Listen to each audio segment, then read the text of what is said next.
Assalamualaikum warahmatullahi wabarakatuh.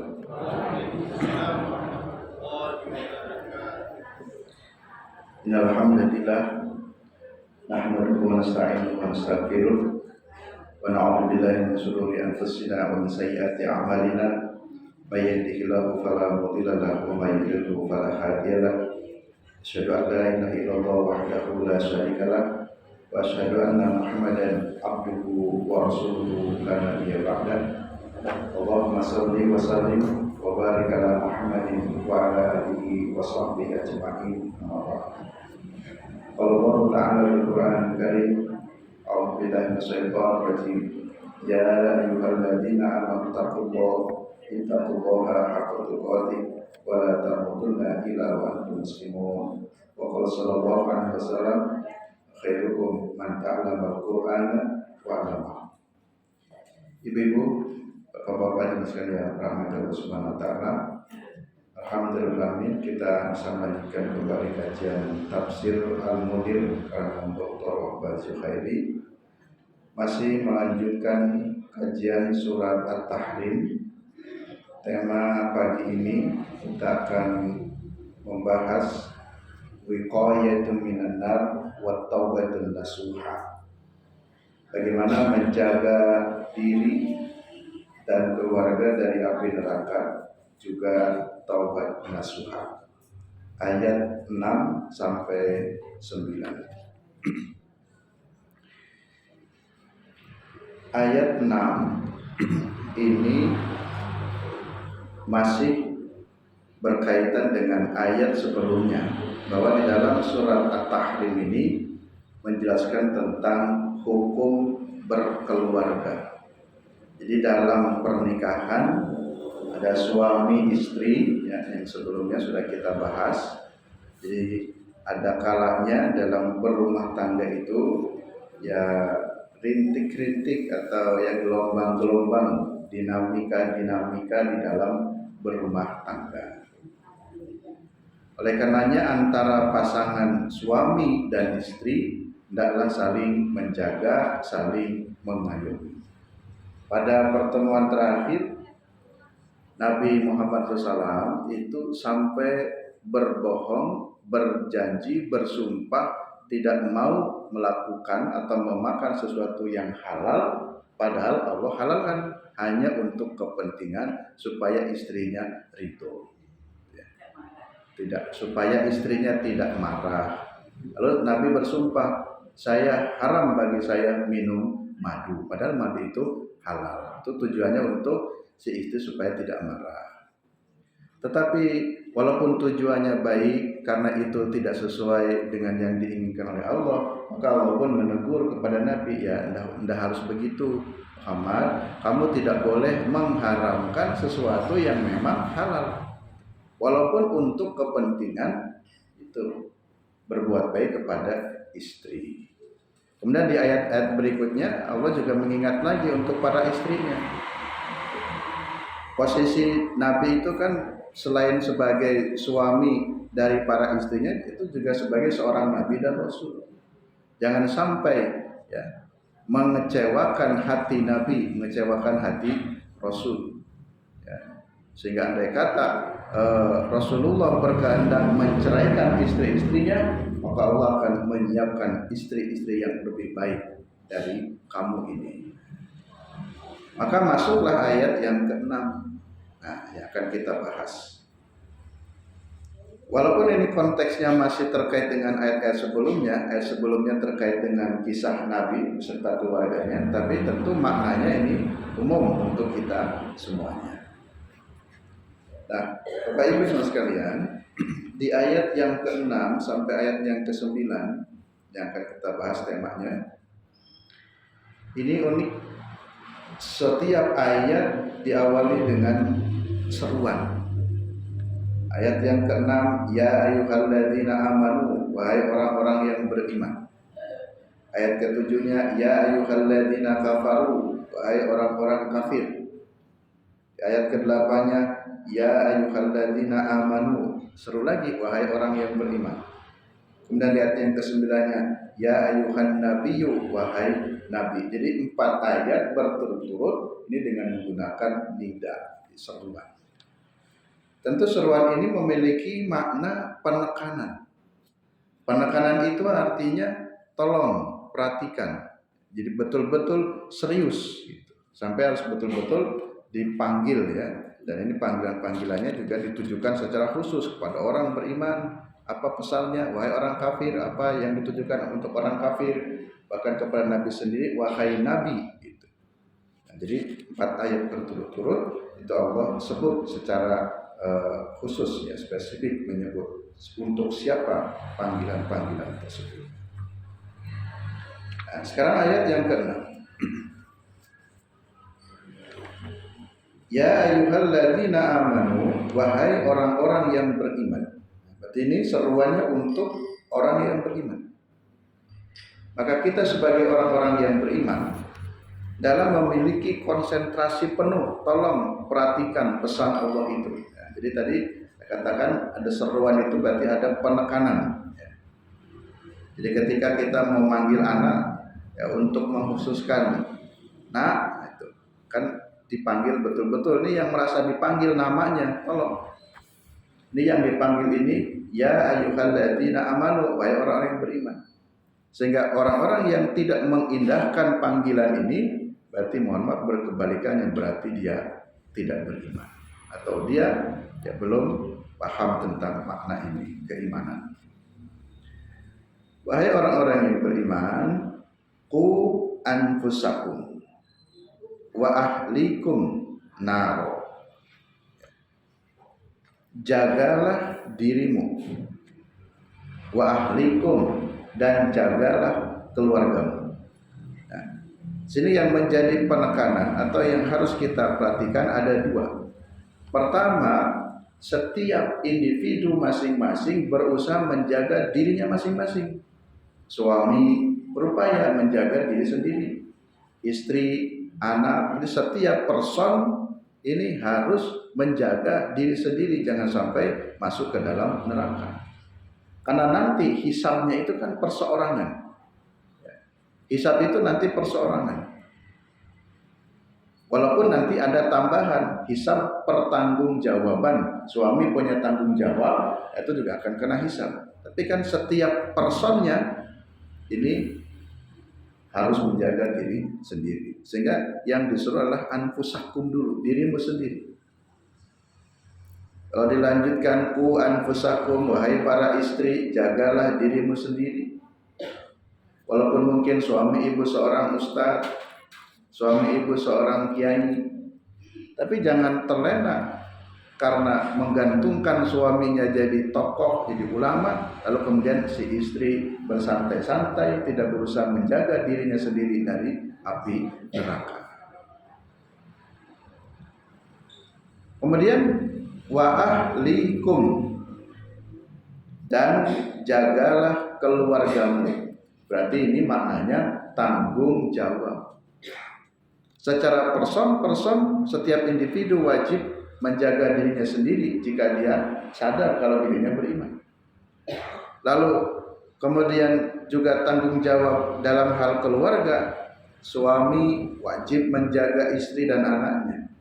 Istri juga sama, wajib menjaga anak-anaknya. Jadi kalau ada seorang suami istri rajin ibadahnya, suka puasa sunnah, suka tahajud, sementara membiarkan anaknya tidur, meninggalkan sholat, itu bukan keluarga yang baik. Jadi keluarga yang baik itu yang bertanggung jawab. Jadi anaknya ahlikum, yang terdekat dulu, wa ahlikum, dan keluargamu itu juga harus dijaga. Naron, dari neraka. Maksudnya ya ayyuhalladzina shadaqu billahi ta'ala wa rasulih. Wahai orang-orang yang meyakini kepada Allah dan Rasulnya, untuk bagaimana ittakhadhu laha wiqayatan minan nar, menjaga dirimu dari neraka. Wa hafidu 'alaiha bi fi'li ma amarakum bihi wa tarki ma nahakum anhu, dan jagalah Caranya menjaga diri dan keluarga itu dengan bifi'li ma amarakum bihi. Kerjakan apa yang diperintahkan oleh Allah. Itu cara menjaga diri dari neraka. Kerjakan apa-apa yang telah diperintahkan Allah. Wa tarki ma nahakum anhu, tinggalkan apa yang dilarang oleh Allah. Itu cara menjaganya. Suami ingin menjaga istri, ingatkan istrinya. Kalau istrinya suka merumpi, merasani tetangga, itu cara menjaganya gitu. Ingatkan, tidak begitu. Tinggalkan apa-apa yang memang telah dilarang oleh Allah.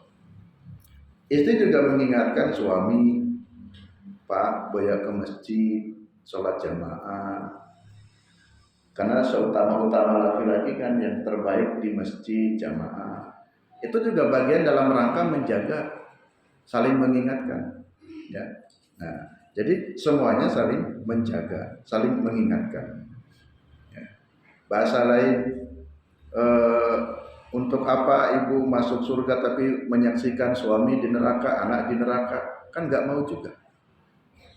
Bapak asik ibadah sendirian tapi membiarkan istrinya di neraka, anaknya di neraka. Lalu kebahagiaan masuk surga dengan nyantai melihat anak itu di neraka. Bagaimana itu perasaannya? Saya kira tidak bisa begitu. Setiap kita memiliki tanggung jawab, istilahnya solehnya itu bukan hanya soleh pribadi saja, tapi soleh bersama untuk keluarganya. Dan bahkan soleh sosial seluruhnya, semuanya juga harus menjadi orang-orang yang mampu menjaga dirinya dari neraka. Kenapa kita harus menjaga diri dari neraka? Karena neraka itu siksa yang sangat dahsyat. Ya. Jadi digambarkan oleh Allah sendiri yang kita belum menyaksikan dan jangan sampai menyaksikan neraka. Kita inginnya menyaksikan surganya. Tapi di sini digambarkan waquduhan nasu wal hijarah. Ini gambaran neraka itu yang pertama. Jadi bahan bakarnya api neraka terus menyala. Itu salah satunya ya. Samping memang api neraka tentu abadi menyala terus, tapi semakin menyala karena bahan bakarnya disebutkan kayunya adalah annas manusia wal hijarah dan batu. Jadi semakin manusia dimasukkan sebagai kayu-kayu bakarnya itu api neraka semakin besar, semakin menyala. Jadi kita ini sesungguhnya bisa menjadi kayu bakarnya neraka. Kan berat sekali jadi kayu bakar. Terciprati oleh apinya saja kan kita jangan mau, kita tidak mau. Jadi sini harus selalu berusaha menjaga diri, hati-hati jangan sampai masuk ke neraka. Contoh di dalam menjaga diri di tafsir disebutkan tentang sholat. Ini sholat harus menjadi perhatian. Ya, seperti dalam ayat yang lain, wa'mur ahlaka bis-sholati, surat Toha. Perintahkan keluargamu untuk sholat. Ini maknanya menjaga keluarga dengan cara sholat. Jadi seluruhnya sebenarnya cara memperbaiki keluarga itu dari sholatnya. Ibu, bapak, mama kebetulan punya anak atau cucu, ya. Cucunya katanya kok nakal. Itu terapinya dengan sholat sebenarnya. Jadi kalau mohon maaf ya, melihat anak-anak kecil tuh, kalau sholatnya sudah anteng, sholatnya sudah baik, biasanya dia juga perilakunya baik. Jadi tergambarkan. Tapi kalau sholatnya gojekan, lari-lari dan seterusnya, berarti kalau sholatnya belum baik, biasanya ya, kesehariannya pun belum baik. Jadi sesungguhnya cara membuat anak dan cucu kita baik itu berangkatnya dari memperbaiki sholatnya dulu. Jadi kalau sholatnya baik, insya Allah akan baik. Dan ini pesan yang secara khusus bab sholat ini dalam Qur'annya dan juga dalam hadis. Tadi kalau dalam Qur'an wa'mur ahlaka bis-shalah, perintahkan keluargamu bis-shalah. Terus dalam hadis Nah, dalam hadis juga cukup banyak. Ini diantaranya hadis ini juga populer, sering kita dengar. Seperti hadis riwayat Imam Ahmad, Abu Dawud dan Hakim dari Ibnu Umar. Anin Nabi sallallahu alaihi wasallam, dari Nabi sallallahu alaihi wasallam. Muru abna'akum bis shalah. Perintahkan anak-anakmu untuk sholat di sab'in ketika umur 7 tahun. Jadi kalau punya cucu, punya anak yang sudah umur 7 tahun, sudah harus diperintahkan. Jangan bilang sampai masih kecil Bapak. Jadi ibunya yang mengingatkan anak cucunya suruh sholat, malah suami yang membela anak. Bapak cewek kok. Padahal tidak begitu. Jadi pendidikannya itu harus bareng, kompak. Jadi punya konsep pendidikannya sama. Karena memang perintah agamanya umur 7 tahun itu sudah harus diperintahkan sholat. Kemudian wadribuhum 'alaiha li'ishrin. Dan pukullah mereka, anak-anak itu, jika mereka meninggalkan sholat ketika berumur 10 tahun, li'ishrin. Kalau 10 tahun berarti kelas pinten ya, Bu? 4 ya. Nah, jadi kalau ada anak kelas 4 nih, Ibu mungkin cucu ya sekarang posisinya. Punya cucu yang kelas 4 kok masih malas sholat, suruh dipukul. Tentu makna pukul idrib di sini bukan pukul yang menyakitkan, bukan pukulnya kekerasan. Tapi saya memaknai pukullah di situ maknanya tegasi, harus tegas. Nah, kamu kan sudah kelas 4, ayo sholat. Jangan malaikat sholat gitu. Terserah sholatnya mungkin belum khusyuk, tidak apa-apa. Yang penting membiasakan dulu setiap 5 waktu sholat. Adapun persoalan kualitas sholatnya, nah kita saja yang sudah tua belum tentu berkualitas. Tapi yang penting bagaimana per waktu sholat dia harus sholat. Kemudian kata Nabi, wa farriqu bainahum fil madaji'. Pisahkan tidur anak-anak itu. Ya. Jadi ibu melatih anak istilahnya dipisah itu 2 kali ya. Pertama disapih dari susuan. Itu harus dilatih itu, karena kalau anak nyusu terus lebih dari 2 tahun, nanti dia tidak bisa mandiri. Maka ketika anak mulai besar pun ya, usia 10 tahun bahkan dari 7 tahun juga. Walaupun hadis Nabi tidak menyebutkan berapa usia suruh dipisahkannya, tapi yang disebutkan langsung perintahkan sholat umur 7 tahun, pukullah jika dia tidak sholat ketika umur 10 tahun. Dan lanjutan hadisnya, wa farriqu bainahum fil madaji, pisahkan tempat tidurnya dari kamu, dari orang tua. Ya, kalau merujuk kepada yang disebut ya umur 7 tahun sudah mulai dilatih pisahkan, umur 10 tahun sudah mulai dipisahkan. Tentu hikmahnya dan maknanya Bu Bapak kita semua sudah tahu ya, karena ada kewajiban suami istri yang harus punya ruang privasi. Ini ruang orang tua, ini kamar orang tua, ini kamar anak. Anak kan adabnya nggak boleh masuk ke kamar orang tua pada jam-jam tertentu. Nah, itu harus dibiasakan. Kemudian hadis riwayat Imam Tirmidzi dan Hakim dari Amr bin Sa'id bin As. Ini bagian dari contoh ya bagaimana membina keluarga. Yang harus diajarkan kepada anak-anak itu adalah afdalu min adabil husni. Jadi yang harus diajarkan di antara sekian pelajaran adalah ajarkan adab terhadap anak. Yang para ulama membahas bahwa adab itu harus diutamakan sebelum ilmu. Jadi al-adab qoblal ilmi. Jadi jangan memberi materi saja tapi melupakan mengajarkan tentang adab, tata krama, sopan santun. Nah, ini yang mulai hilang. Itu kenapa hilang? Ya jangan menyalahkan siapa-siapa, tapi introspeksi terhadap diri sendiri. Bagaimana anak masih usia SMP sudah tawuran, bahkan di kota-kota besar anak SD pun sudah pada tawuran. Coba kan anak SD sudah berpikir untuk membunuh temannya. Anak SD sudah berpikir untuk bunuh diri. Itu sebab apa itu? Berarti di situ ada kesalahan pendidikan di lingkungan keluarga. Jadi kita tidak selalu menyalahkan lembaganya. Wah, ini sekolahnya, masa sekolah nggak bisa mendidik. Guru nggak benar, guru disalah-salahkan. Coba kita juga semuanya berusaha. Guru juga, guru yang baik berusaha mendidik yang baik. Tapi jangan lupa pendidikan utamanya kan di keluarga. Kan sering kita mendengar bahwa ibu itu adalah madrasah utama bagi anak-anak ya. Madrasatul ula, ibu itu madrasatul ula. Madrasah pertamanya adalah lewat keluarga. Lembaga pendidikan, sekolah, di pesantren itu sungguhnya wakil ya.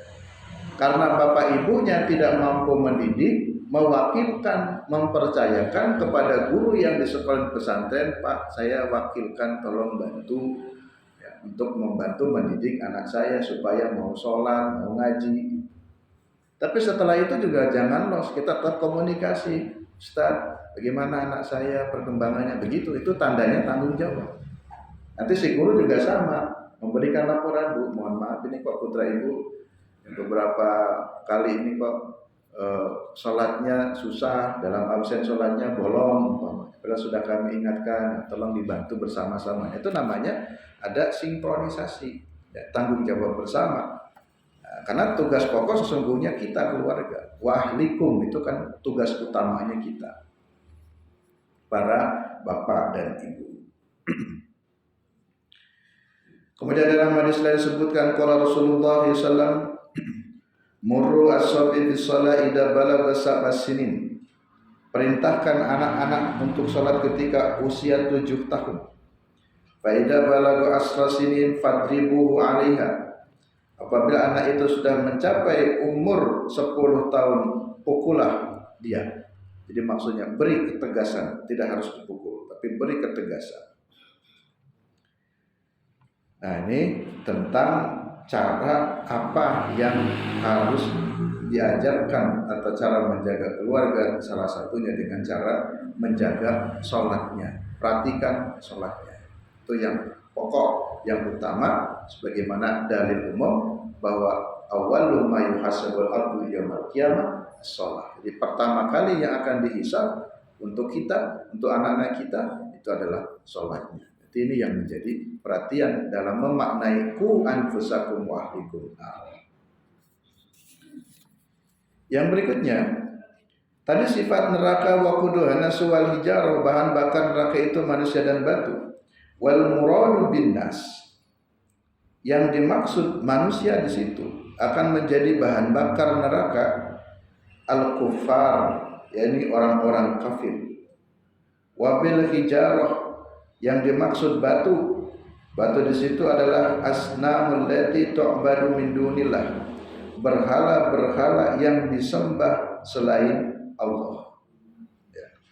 Jadi manusia di situ maknanya manusia yang kafir.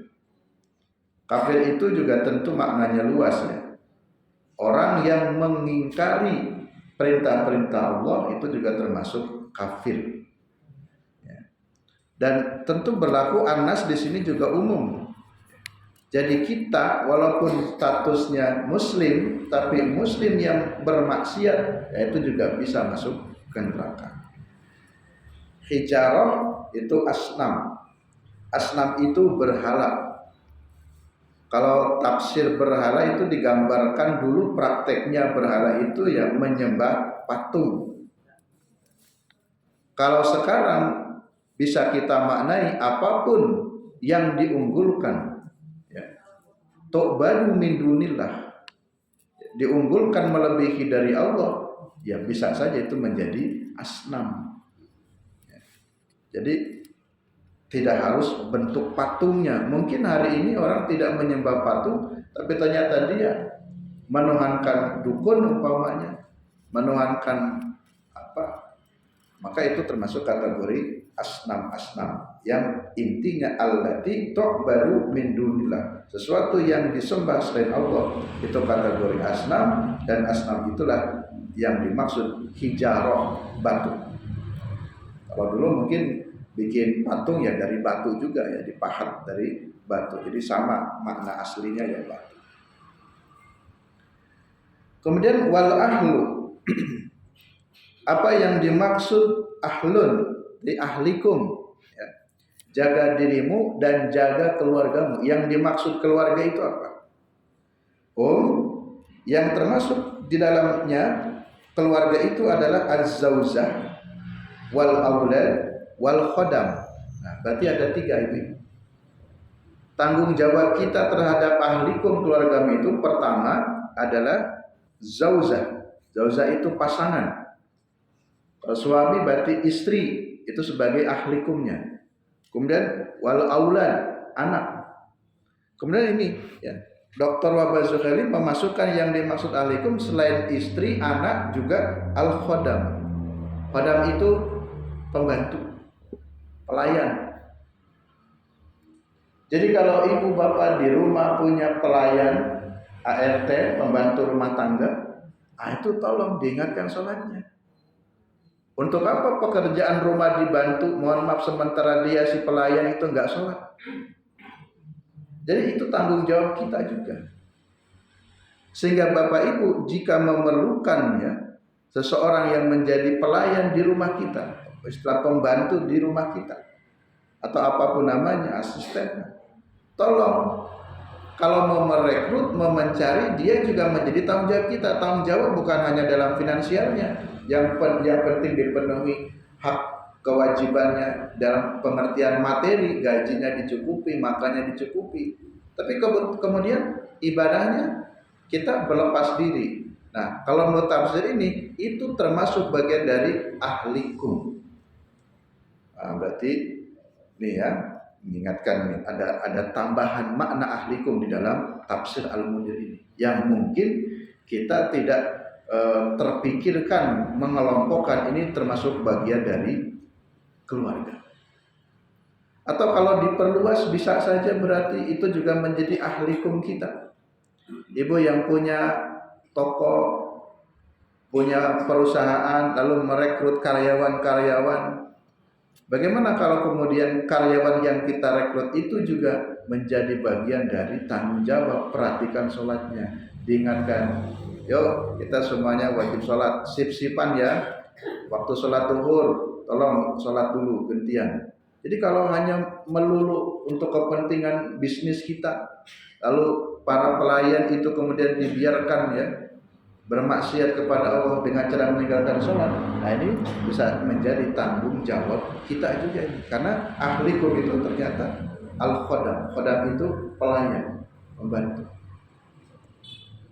Syukur-syukur kalau ibu bapak punya perusahaan itu tadi punya apa ya, kesempatan juga untuk berdakwah. Seluruh karyawan yang kami rekrut, kalau perempuan umpamanya wajib pakai jilbab, kemudian wajib sholat. Atau ada juga yang paginya sebelum buka toko sholat duha dulu, atau sebelum buka toko kita bareng-bareng baca maksurat dulu umpamanya, kan bagus sekali.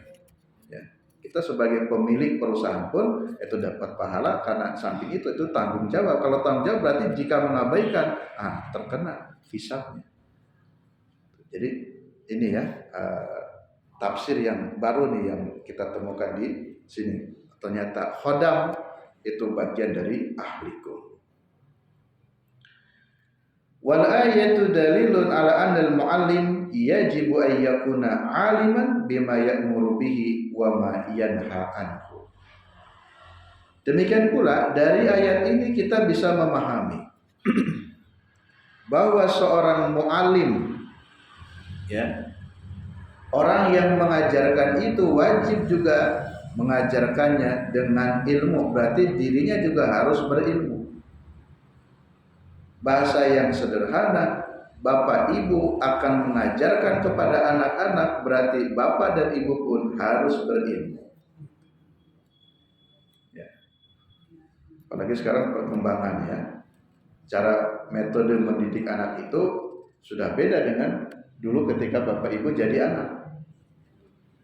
Misalkan ya kalau dulu ingat ya Simbah, saya juga kalau kecil dulu itu cara mendidik anak itu kalau anaknya rewel terus ditakut-takuti, bis menang, kono,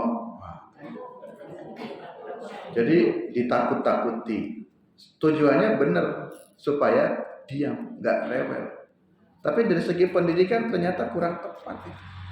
Itu sama dengan sedang mendidik kepada anak menjadi seorang penakut. Kalau kemudian mendidik mengajarkan sesuatu yang tidak jelas, yang abstrak, ada hantu loh. Akhirnya kan anak terngiang tuh sampai sekarang belum apa-apa, takut hantu, padahal nggak tahu hantu seperti apa. Itu kan metode yang kurang tepat. Ya. Jadi berarti si mu'alim, si bapak, si ibu atau suami istri pun karena menjadi mu'alim langsung bagi anak-anaknya, yajibu ayyakuna aliman, dia pun harus punya ilmu, harus berilmu. Ya. Nah, karena dia alim, maka perbuatan si mu'alimnya akan ditiru oleh anak-anaknya. Bapaknya nggak sholat, ya ditiru oleh anaknya nggak sholat.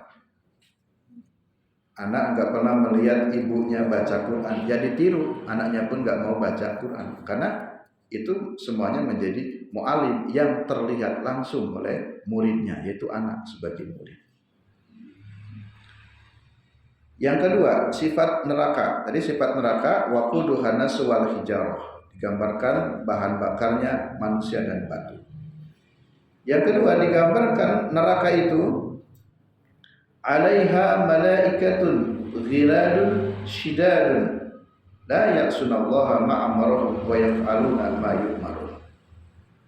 Nanti neraka itu akan dijaga oleh malaikat. Jadi ada malaikat yang khusus tugasnya menjaga neraka. Malaikat penjaga neraka itu berpenampilannya ya, atau dikarakterkannya, digambarkan oleh Quran. Mereka malaikat yang menjadi penjaga neraka itu ghiladun shidadun, orangnya seperti orang yang sangar, keras, menakutkan. Ya memang tugasnya di situ. Jadi yang memberikan kesan bahwa neraka itu sesuatu yang menakutkan. Jadi dari penjaganya pun sudah menakutkan. Sehingga tadi kita ya harus tadi terus berupaya ya jangan sampai mampir ke neraka. Jadi jangan masuk neraka, mampir pun diusahakan jangan sampai mampir. Tapi penampilan atau sifat karakter malaikat itu yang giladun, yang keras, shidadun, yang kasar, itu hanya penampilannya saja. Tetapi hakikatnya mereka yang berpenampilan seperti itu pun sesungguhnya malaikat itu tetap makhluk-makhluk yang taat kepada Allah. Karena Allah menyebutkan langsung bahwa malaikat itu la ya'sunallah, makhluk yang tidak pernah durhaka kepada Allah. Ma amarohum, apapun yang diperintahkan oleh Allah kepada mereka, malaikat sami'na wa ata'na wa yaf'aluna ma yu'marun, dan selalu mengerjakan apapun yang diperintahkan oleh Allah. Malaikat ini kontras dengan iblis. Kalau malaikat itu makhluk yang taat kepada Allah, iblis yang berkebalikannya, makhluk yang durhaka kepada Allah. Nah, manusia itu bukan malaikat, bukan iblis. Jadi kalau begitu kadang-kadang seperti malaikat dan kadang seperti iblis. Itu manusia. Ya, artinya kadang taat, kadang durhaka. Ada juga manusia yang taat, ada juga manusia yang durhaka. Jadi tidak semuanya durhaka. Yang durhaka semuanya iblis. Ya. Itu sifat malaikat. La ya'sunallaha ma amarahu wa yaf'aluna ma yu'marun. Kemudian jumlah malaikat pun sesungguhnya banyak. Ya. Jumlah malaikat itu banyak. Kita yang diajarkan dari kecil jumlah malaikat itu ada 10. Apa itu? Jibril, Mikail, Israfil, Israil, Munkar, Nakir, Raqib, Atid, Malik, Ridwan, yang diajarkan 10. 10 itu pemahamannya itu bukan batas. Tapi kebetulan guru kita dulu ngajarkannya 10. Kenapa ngajarkan 10? Karena diajarkan dulunya lagi 10. Dan mungkin pengetahuannya hanya 10. Sesungguhnya malaikat itu bukan hanya 10, tapi banyaknya. Banyaknya ya tidak disebutkan memang. Kita juga sering mendengar ada penduduk langit dan penduduk bumi. Nah, yang dimaksud penduduk langit menurut para ulama yaitu para malaikat. Berarti di langit itu ada penduduk-penduduknya, ada penghuninya. Siapa yang menghuni di langit? Itu para malaikat.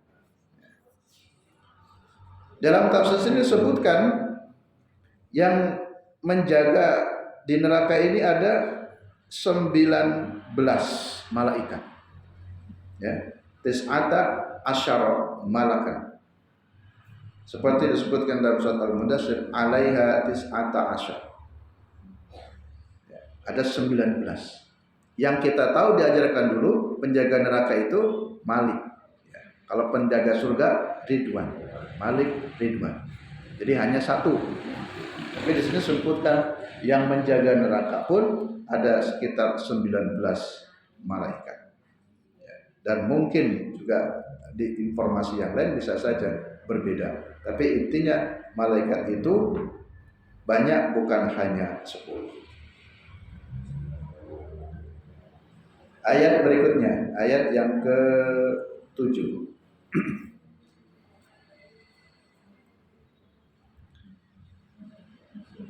Ya ayyuhalladzina kafaru, wahai orang-orang kafir. Nah, sekarang yang disuruh orang kafir. Tadi yang disuruh orang yang beriman. Ini bukan melompat temanya, bukan, tapi masih dalam satu tema. Kok bisa yang satu wahai orang beriman kemudian wahai orang kafir seperti temanya berbeda? Tidak, temanya masih sama. Karena tema utamanya adalah menjaga diri dari neraka. Tema utamanya menjaga diri dari neraka. Lalu kemudian Allah juga menyebut tentang orang kafir. Maksudnya orang-orang kafir itu bisa masuk neraka karena sebab kekafirannya, dan ini menjadi pelajaran untuk orang yang beriman, itu maksudnya. Ya. Karena summa wa'adal mu'minina bima yuqalu lil kafirina inda dukhulil lahum. Allah kemudian mengingatkan kepada orang mukmin. Jadi ayat ini juga tetap diingatkan untuk orang mukmin. Wahai orang-orang mukmin, samping kamu tadi harus menjaga diri dari kemudian neraka, kamu juga tolong ingat, perhatikan. Orang-orang kafir itu lil kafirina inda dukhulihim minar, orang-orang kafir itu akan dimasukkan ke dalam neraka akibat perbuatan kekafirannya. Berarti itu juga yang harus kamu perhatikan. Jangan sampai juga melakukan perbuatan-perbuatan kekafiran yang itu bisa menjadi penyebab masuk neraka. Itu maksudnya. Mari kita lihat ayatnya. Ya ayyuhalladzina kafaru, wahai orang-orang kafir. La ta'tadirul yaum. Janganlah kamu mencari-cari alasan. Ya, jangan kamu cari-cari alasan al-yaum. Maksudnya yuqalul kufar inda idkhalin nar wa yaumal qiyamah. Ketika nanti diperiksa itu orang kafir, dihisab pada hari kiamat, lalu kemudian mereka orang-orang kafir akan mengelak. Ya, akan banyak mencari alasan, sehingga nanti kata Allah, kamu pada hari kiamat la ta'tadirul yaum, ya, tidak bisa banyak beralasan pada hari kiamat itu.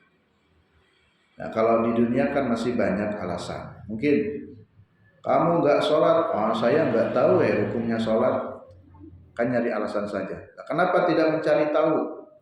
Nah, nanti cari lagi alasannya apa. Ya, ya seperti kita saja, minta anak untuk melakukan apa, lalu anak nyari-nyari alasan. Nanti di akhirat tidak ada lagi orang yang beralasan. Karena innama tujzauna ma kuntum ta'malun, semuanya akan dibalas atau diminta pertanggungjawaban atas yang telah mereka lakukan. Maksudnya wala tujzauna ila ma kuntum ta'maluna fid dunya. Mereka tidak akan dibalas kecuali dengan apa yang telah dilakukan di dunianya. Jadi apa yang hari ini sedang kita lakukan, itulah yang akan kita balas. Wa inna ma tujzauna al-yawm bi a'malikum allati amiltumuha fid dunya. Bahwa nanti di akhirat akan dimintai pertanggungjawabannya terhadap amal-amal kalian yang selama dikerjakan di dunia. Nah, kalau bicara dunia dan akhirat sama di dalam tafsir Al-Munir, tapi dalam surat Al-Anbiya disebutkan kalimat iktaroba sa'ah linas itu ya, bahwa kiamat atau kematian itu sudah dekat. Jadi kata iktaroba sudah dekat. Kata dekat ini dekat dan jauh. Kematian itu dekat, kiamat itu dekat. Itu disebutkan artinya ya iktaroba sa'ah linas. Iktaroba linasi hisabuhum ya, dalam surat Al-Anbiya itu ayat yang pertama. Jadi sangat dekatlah hisab mereka. Maksudnya dalam tafsir kata Dr. Bazuhali, sangat dekatlah kiamat itu atau sangat dekatlah kematian itu. Jadi kiamat secara person itu adalah kematian. Jadi jika kematian menimpa kepada kalian, itu namanya kiamat. Nah, padahal ketika Nabi mengatakan iktarabal linasi hisabuhum atau telah dekatlah kiamat, telah dekatlah kematian, ini dulu Nabi bacakan 1400 tahun yang lalu. Kiamat itu sudah dekat. Padahal sudah dibacakan 1400 tahun yang lalu. Nah sekarang kita per hari ini tahun 2023. Berarti sudah sangat dekat kalau begitu. Nabi membacakan ayat itu saja dulu 1400 tahun yang lalu. Apa itu dekat dan jauh ibu-ibu? Sesuatu yang dekat adalah sesuatu yang akan datang. Sesuatu yang akan datang itu disebutnya dekat. Kalau sesuatu yang sudah berlalu itu disebutnya jauh. Itu konsepnya, memahami dekat dan jauh. Kok bisa kiamat dekat? Kok bisa kematian dekat? Karena sesuatu yang akan datang. Sesuatu yang akan terjadi, yang akan datang itu sebutnya dekat. Sehingga sesuatu yang akan terjadi itu harus kita usahakan sungguh-sungguh karena itu sesuatu yang dekat. Dan yang sudah berlalu itu sebutnya jauh. Sehingga masa lalu itu jauh. Jadi ibu-ibu jangan mengingat-ingat lagi sang mantan. Karena itu masa lalu itu jauh, udah gak usah dipikir. Walaupun rumahnya dekat dengan tetanggaan. Karena sesuatu yang sudah terjadi itu namanya jauh. Ya, jadi ada kalau kata anak-anak muda belum move on. Belum move on dari masa lalunya. Sudah. Jadi yang sudah terjadi itu menjadi masa lalu. Kita berpikirnya yang akan datang. Walaupun dalam bahasa Arab waktu itu dibagi 3 ya. Jadi masa lalu, masa sekarang, dan masa yang akan datang. Masa lalu jangan dipikirkan lagi. Yang kita hadapi ini masa sekarang ini dan masa yang akan datang. Itu ya dalam bahasa Arab itu. Lalu sekarang mendatang fi'il madi, fi'il mudhari, fi'il amar. Ya, past tense, masa lalu, present sekarang, dan continue. Ya, future ya, masa yang akan datang. Jadi nanti pada masa yang akan datang, al-yaum, itu yaum yang akan datang sehari kiamat. Mereka sudah tidak bisa beralasan lagi karena innama tujzauna ma kuntum ta'malun, akan diminta pertanggung apa yang sudah berlalu. Dunia kan sudah ditinggalkan, jadi berlalu. Dan sudah nggak bisa lagi mengulang ke dunia. Sehingga wal muradu bihada, dengan ayat ini kita bisa memperoleh pelajaran anna dunya darul jihad wa amal sholih. Ini dunia itu adalah darul jihad. Ini kita sekarang posisi di dunia, ya. Anna dunya darul jihad. Dunia itu negerinya untuk berjuang. Jadi kita ini berjuang terus. Wa amal sholih, dan dunia itulah tempatnya untuk beramal soleh.